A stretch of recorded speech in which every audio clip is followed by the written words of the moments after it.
Hi everyone. In this video, we are going to discuss about the vector diagram of transformer on load.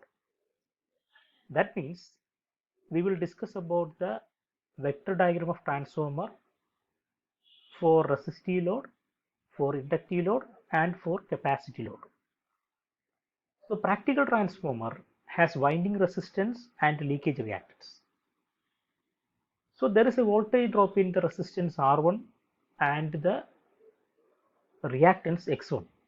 So R1 is the resistance of the primary winding and X1 is the reactance of the primary winding. So that the primary induced EMF E1 is less than the applied voltage V1. So it is because of the voltage drop in the resistance and the reactance. But these losses are very small. Similarly, there is a voltage drop in the resistance R2 and the reactance X2. So resistance R2 is the resistance of the secondary winding and the reactance X2 is the reactance of the secondary winding. And because of that, the secondary terminal voltage V2 is less than the secondary induced EMF E2. So when the transformer is loaded, the secondary current I2 will flow. We have already discussed about these things. That is, when transformer is loaded, the secondary side will have a closed path. So definitely there will be a flow of current called I2. The magnitude and phase of I2 with respect to V2 is depending upon the type of load connected on the secondary side of the transformer. That means if the connected load is a resistive type, then the current I2 and V2 will be in phase. If the connected load is inductive load, then there will be a definite angle between the voltage and current, that is, the current lags behind the voltage. If it's a capacity load, the current will be leading the voltage. So the phase angle of the current is depending upon the type of load connected to the secondary side. So because of this secondary current I2, an additional primary current I2 dash will flow in the primary side. So when the transformer is loaded, an additional current I2 dash will flow through the primary winding. So that current is known as the load component of primary current, strictly because that current is because of the flow of current in the load side or due to the load current. That is why it is called the load component of primary current. So next we will discuss about how to draw the vector diagram of a transformer when it is connected to a resistive load. As in the previous case, that is for the no load condition, we draw the flux line as the reference line. That is, this is the reference line. So we draw the flux line of the reference line. After that, E1 and E2, which are the induced EMF in the primary and secondary, at an angle 90 degree from the flux vector. That is, this is at an angle 90 degree. Draw E1 and E2. But we know that for vector diagram, there is a convention, that is, above the flux line we often draw the primary components, and below this flux line we draw the secondary components. Here E1 is the primary voltage, so we have to draw this on the primary side. So for that, this E1 is drawn in the primary side, that is, so draw the vector line in the same direction but at an angle 180 degree. That is, this is exactly opposite to E1. Draw E minus E1 exactly opposite to E1. But the magnitude of E1 and E2 are same, but the direction is opposite. That's the only difference. So draw minus E1 in the primary side. That is exactly opposite to the E1. So now we have to draw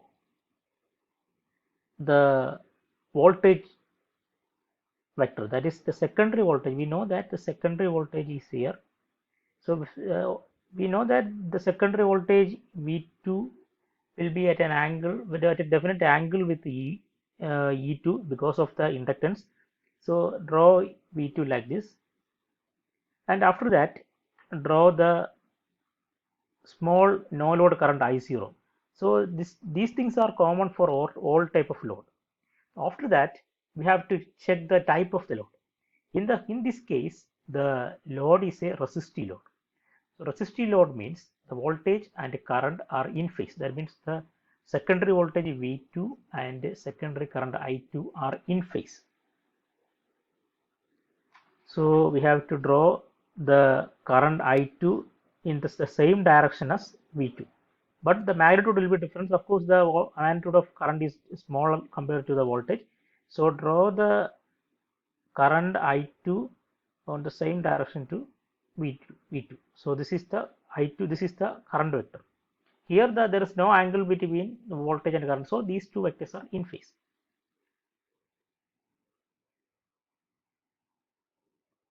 Now we have to draw the voltage drop due to the current I2.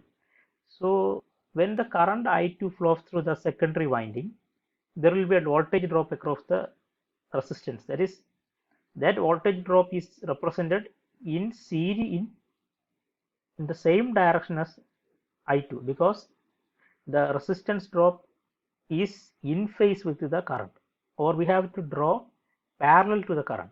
That is, this line should be drawn from V2 and that must be parallel to I2. So draw here, this is I2 R2, and the voltage drop across the reactance, or the voltage drop due to the secondary reactance, should be drawn 90° with respect to the current. So this is the current vector. So that this must be drawn from I2 R2 vector. We have to draw I2 X2 at an angle 90°. So I2 R2 and I2 X2 are at an angle 90°, or these two are in quadrature.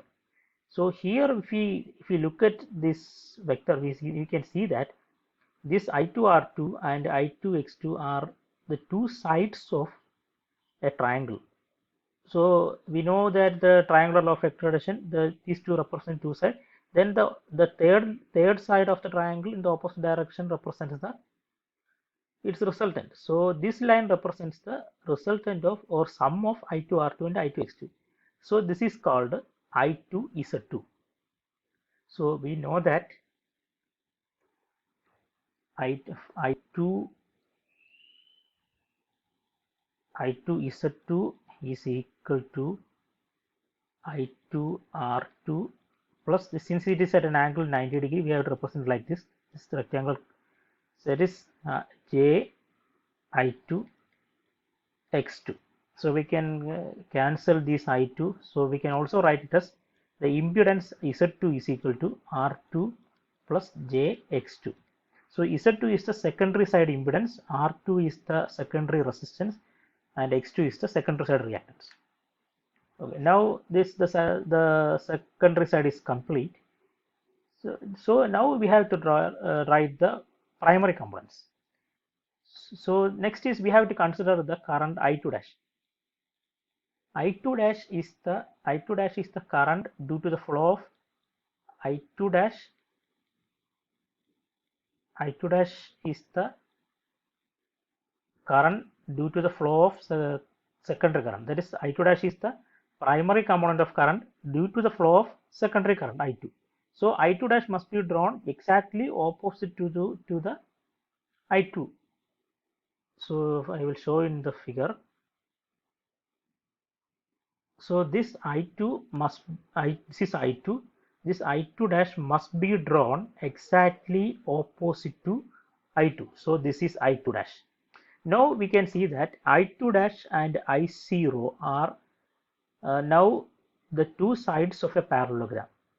So if we complete this parallelogram, so draw dotted line, here also draw dotted line. This dotted line is exactly parallel to I0 and this dotted line is exactly parallel to I2 dash. Now we can complete the parallelogram and then draw the diagonal. So this diagonal represents the total current of the primary. That is, it is a sum of I1 is the sum of I2 dash, and so this current I1, these are our vectors, is equal to I2 dash plus I0. Remember, these are not our algebraic sum, it is vector sum.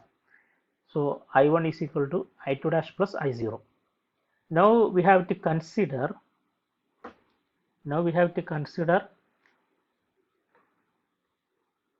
the voltage drop due to the primary resistance and primary reactance. So we have the primary current I1. So from minus E1, draw I1 R1, which is exactly parallel with I1. So remember, this is I1. So I1 R1 must be drawn exactly parallel to I1. Okay, and then we can see that there is a voltage drop due to the primary reactance that must be drawn at an angle 90 degree with respect to the primary current. So from I1 R1, draw I1 X1, which is at an angle 90 degree with respect to I1. So draw like this, and now we can see that this vector I1 R1 and I1 X1 forms the two sides of a triangle. So this side, the third side in the opposite direction, represents the resultant vector. So from that we can write it as I1 R1 plus j I1 X1 equal to I1 Z1. So I1 Z, so Z1 is equal to R1 plus j X1, where Z1 is the primary impedance. So Z1 is the impedance of the primary value. So now again, so this is I1 Z1. This is I1 Z1. Now if we look into the vector diagram, so this vector, that is minus E1 and I1 Z1, forms another triangle. That is, here the vectors, so here this vector, that is minus E1 and I1 Z1, these two vectors forms the two sides of the triangle, and the third side, this is the third side, in the opposite direction represents the resultant. That is, this line gives the sum of minus E1 and I1 Z1. So we can write it as,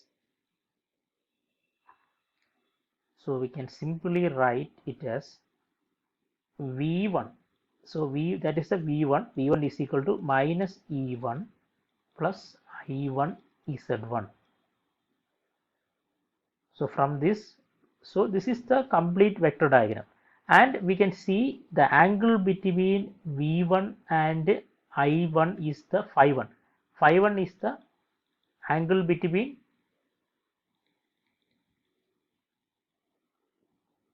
V1 and I1, but the angle between V2 and I2 is 0 because these two are in phase.